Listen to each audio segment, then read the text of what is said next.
Oke, bismillah. Assalamualaikum warahmatullahi wabarakatuh adik-adik. Mudah-mudahan dalam keadaan sehat dan bahagia ya.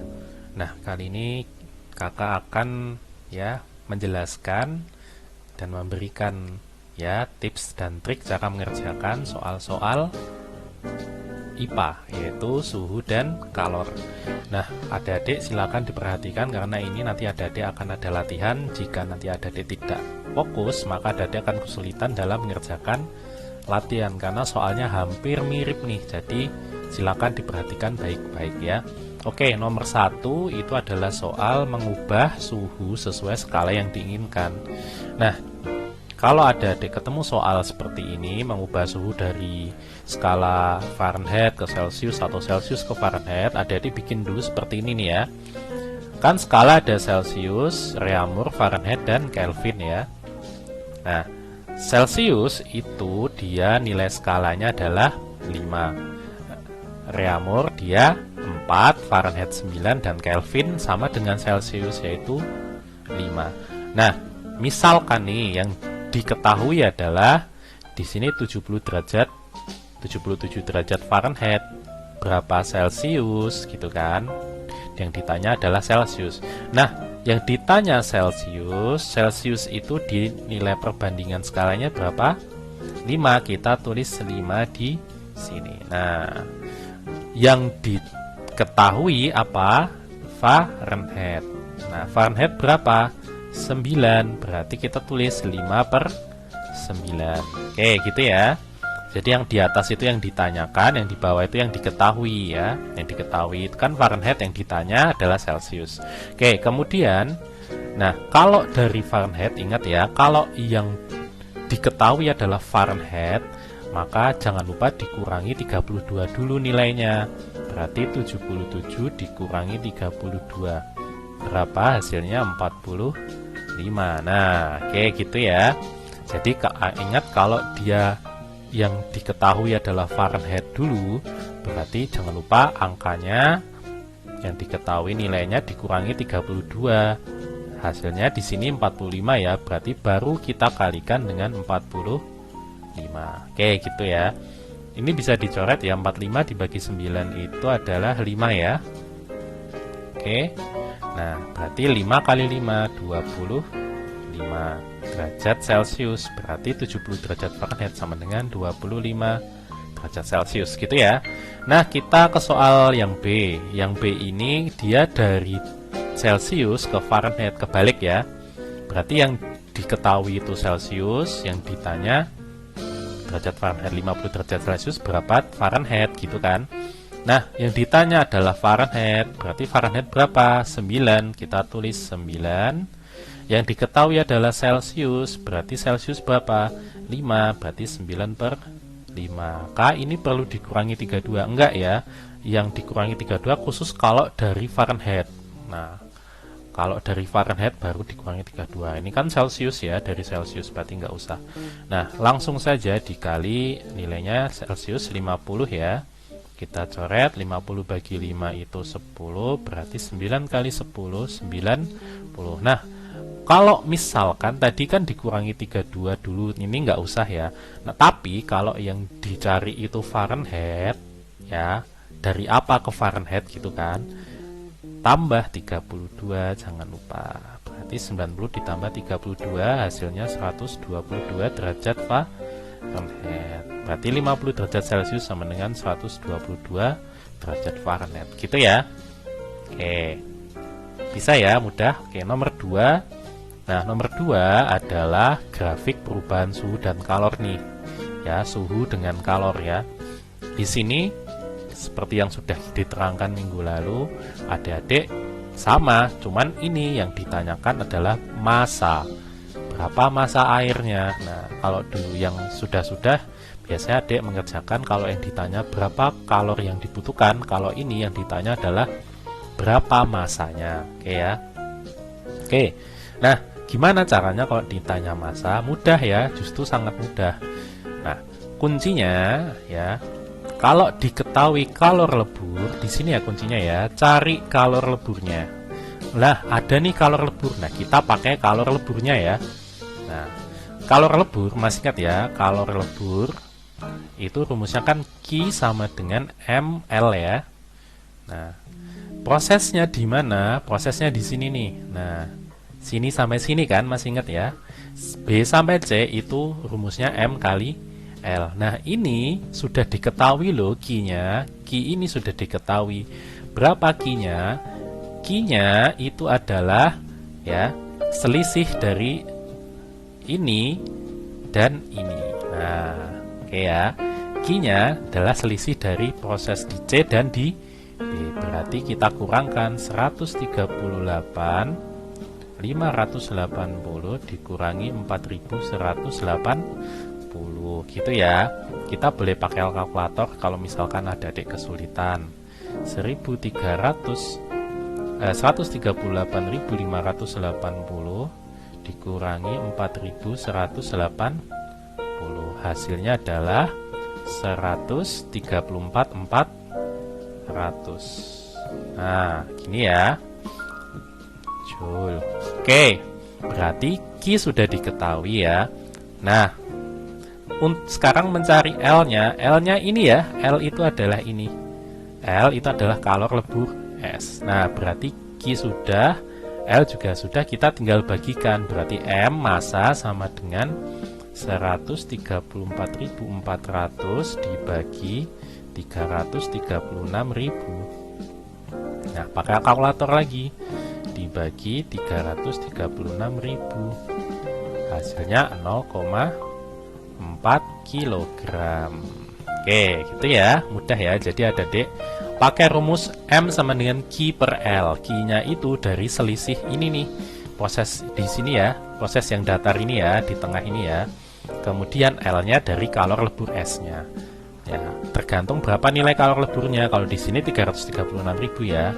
Nah, kalau misalkan dia itu ada kilogram, berarti dia pakai kilogram. Kalau dia itu gram, berarti nanti satuannya gram ya. Oke. Kita lanjut ke nomor 3. Nomor 3 itu adalah di sini apa nih? Ini adalah soal asas Black. Asas Black itu adalah ya hukum ketika dua zat itu dicampurkan dengan suhu yang berbeda, maka kan pasti akan menjadi satu suhu ya, satu suhu kesetimbangan. Dua-duanya akan sama suhunya, menjadi suhu kesetimbangan. Misalkan adik-adik mencampurkan air panas dengan air dingin, nanti akan menjadi air hangat. Nah, seperti itu suhu kesetimbangannya ketika jadi hangat itu berapa, dihitungnya menggunakan asas Black.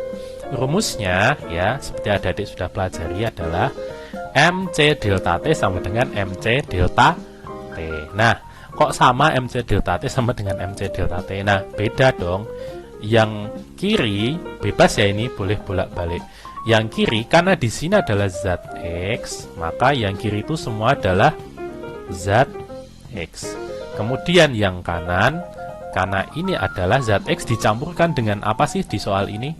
Dicampurkan dengan air, berarti yang kanan adalah zat airnya. Nah, zat X dengan zat air itu dicampurkan begitu ya.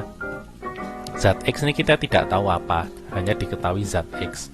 Nah, maka di sini MC delta T-nya semua MX, masanya X, kalor jenisnya X, delta T-nya X. Delta T itu apa sih? Delta itu adalah selisih. Jadi delta T itu adalah selisih suhu awal dan akhir. Kemudian yang kanan itu adalah air semua ya. Masanya air berapa, kalor jenis air berapa, dan selisih suhu air berapa. Nah, kita masukkan satu-satu ya. Di sini massa zat X 200 gram ya kan. Zat X bermassa 200 gram. Nah, karena ini masih gram, kita jadikan kilogram dulu ya. 200 gram itu sama dengan berapa kilogram? Berarti gram ke kilogram kita bagi 1000. Silakan boleh pakai kalkulator. 200 dibagi 1000 adalah 0,2 kilogram.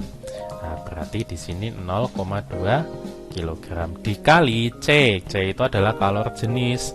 Nah, di sini C-nya yang dicari ya. Nah, kali ini agak beda. Kalor jenisnya, kalor jenis zat X tersebut berapa yang dicari? Kita tulis saja dengan C di sini ya. Nah, karena dia yang dicari. Kemudian delta T. delta T adalah suhu dan awal. Nah, suhu awalnya zat X berapa? Ada di sini nih, suhu awalnya 150. Suhu akhirnya yang mana? Suhu akhirnya adalah suhu kesetimbangan. Yang ini nih, suhu kesetimbangan campuran kedua zat tersebut ada 50 derajat. Ini adalah suhu akhir. Berarti selisihnya 150 dikurangi 50. 150 dikurangi 50 gitu ya. Nah, untuk zat X kita sudah selesai. Kita masukkan yang airnya ya sekarang. Air M, massa airnya berapa?